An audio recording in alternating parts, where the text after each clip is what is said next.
Hello everyone, myself D.S. Kamble. In BCom final, two papers of optional advanced accountancy and second paper is advanced accountancy paper number second, in that auditing. Now we see the introduction of internal check.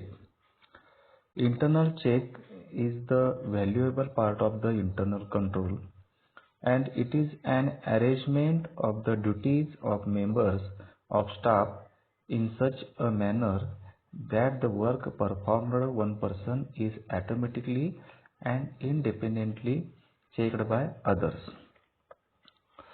The definition: internal check means practically a continuous internal audit carried on by the staff itself, by means of which the work of each individual is independently checked by other member of the staff.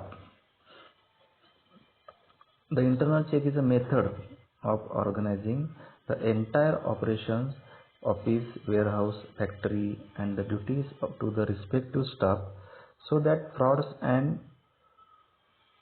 irregularities are impossible without conclusion.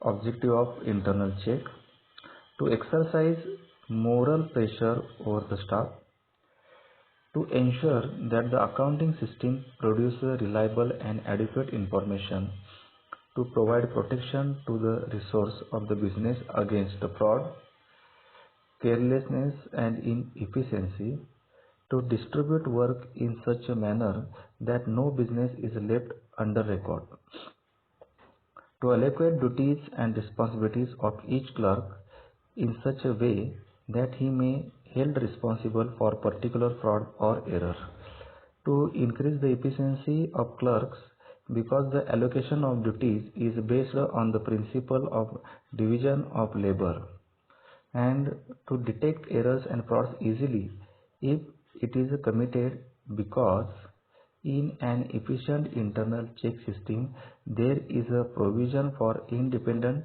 checking. Internal check याचा अर्थ मराठीमध्ये अंतर्गत तपासणी असा होतो. अंतर्गत तपासणी म्हणजे काय? तर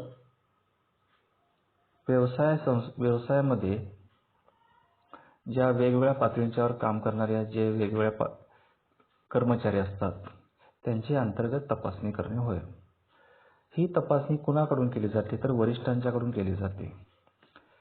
इंटरनल चेक करण्यासाठी, अंतर्गत तपासणीसाठी वेगवेगळ्या साखळ्या वापरल्या जातात. जसं वरिष्ठ पातळी ही मध्यम किंवा कनिष्ठ पातळीकडून लक्ष ठेवत असते किंवा त्यांच्याकडून चेक करून घेत असते, आणि मध्यम पातळी जी असते ती कनिष्ठ पातळी ज्या लोकांच्यावर कंट्रोल ठेवत असते. काही वेळा एका डिपार्टमेंटकडून दुसऱ्या डिपार्टमेंटकडे सुद्धा चेकअप केले जाते. त्यामुळं अशा इंटरनल चेकमुळं काय काय होतं, तर एकंदरीत कामाची इफिशियन्सी वाढते, कार्यक्षमता वाढते. तसेच कोणत्याही प्रकारचा फ्रॉड किंवा एरर ही होत नसते. प्रत्येकजण आपापल्या कामावर बद्दल अलर्ट राहत असतो. थोडक्यात त्याचे फायदे कोणकोणते आहेत? तर प्रॉपर डिव्हिजन ऑफ वर्क, कामाची विभागणी करणे. Internal check entails a proper and rational distribution of work among the members of staff of the enterprise, keeping in view their individual qualifications, experience and area of specialization. कामाची त्यांच्या पात्रतेप्रमाणे विभागणी केली जाते. Detection of frauds and errors. Since no individual worker is allowed to handle a job completely from the beginning to the end, and the work of each clerk is automatically checked by the other. This helps in the early detection and discovery of errors and frauds. ज्या errors किंवा frauds ज्या घडून येत असतात त्या शोधल्या जातात. म्हणजेच एका विभागाकडून दुसऱ्या विभागाकडे किंवा एका व्यक्तीकडून दुसऱ्या व्यक्तीकडे कामाची तपासणी होत असते. त्याच्यामुळे कोणत्याही प्रकारचे फसवेगिरीला इथं वाव मिळत नाही. Increase the efficiency with economy. कामाची कार्यक्षमता वाढत असते. A good system of internal check increase the efficiency of work among the staff and leads to overall economy. Convenience to auditors. Auditor जो असतो त्याला हे सोयीस्कर जातं. Convenience to auditors where an organization is operating the system of internal check, the statutory auditor may conveniently avoid detailed checking of the transaction.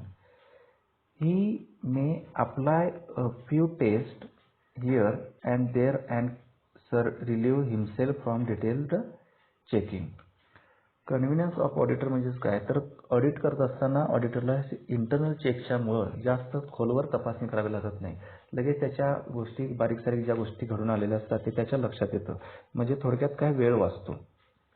Accuracy of the account can be relied upon. प्रत्येक कामाचा हिशोब हा विश्वासाने ठेवला जातो. If there is a good system of internal check, the owner of the concern may rely upon the genuineness and accuracy of the account. And last, increase in profit.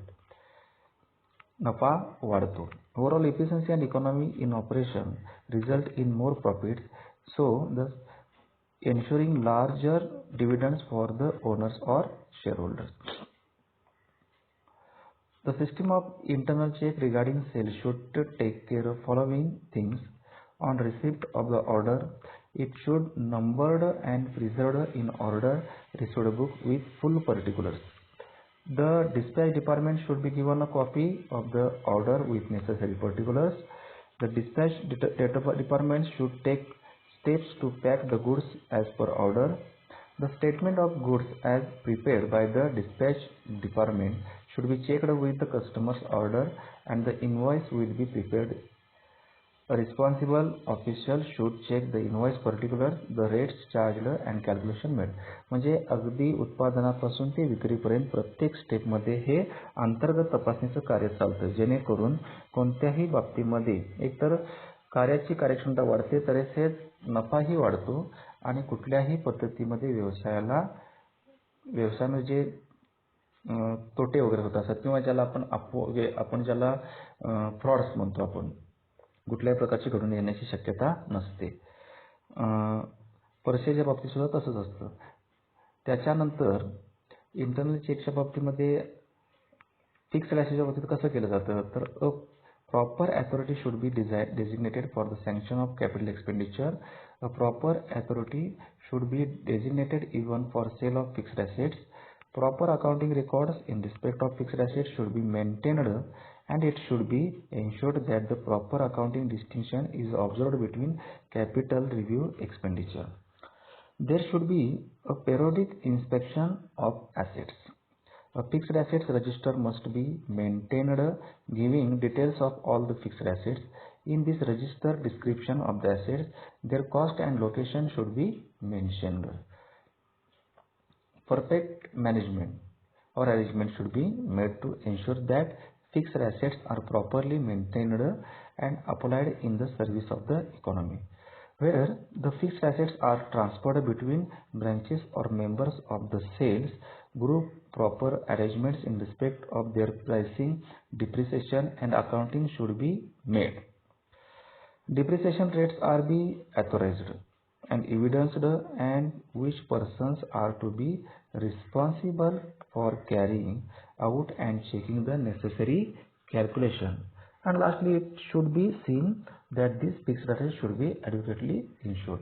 अगदी fixed assets खरेदी केल्यापासून ते अगदी त्याचा वापर होईपर्यंत त्याच्यामध्ये येणारे विविध खर्च असतात किंवा त्याचा घसारा होत असतो, या सर्वच बाबतीमध्ये बारकाईनं तपासणी केली जाते. त्याच्यामुळे कुठल्याही प्रकारची फ्रॉड्स किंवा एखाद्या वेळेस किमती वाढणे किंवा अशा पद्धतीचा कोणताही परिणाम ह्याच्यावर होत नसतो. त्याच्यानंतर कॅशच्या बाबतीमध्ये असेल, कॅश रिसिप्टच्या बाबतीमध्ये असेल किंवा कॅश पेमेंटच्या बाबतीमध्ये असेल, प्रत्येक बिलाच्या पावत्या ह्याचं निरीक्षण हे वेगवेगळ्या पातळीमधून केलं जातं.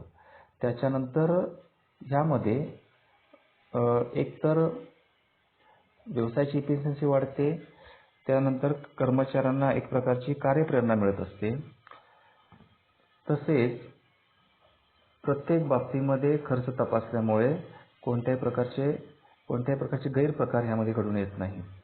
त्यामुळं प्रत्येक व्यवसायामध्ये, व्यवसाय लहान असेल, मध्यम स्वरूपाचा असेल किंवा मोठ्या संस्थेमध्ये, सहसा लहान स्वरूपाच्या किंवा मध्यम स्वरूपाच्या व्यवसायामध्ये ही सिस्टीम वापरली जात नाही, परंतु मोठ्या व्यवसायामध्ये आणि इंटरनल चेकिंग सिस्टीम सरासरी वापरली जाते.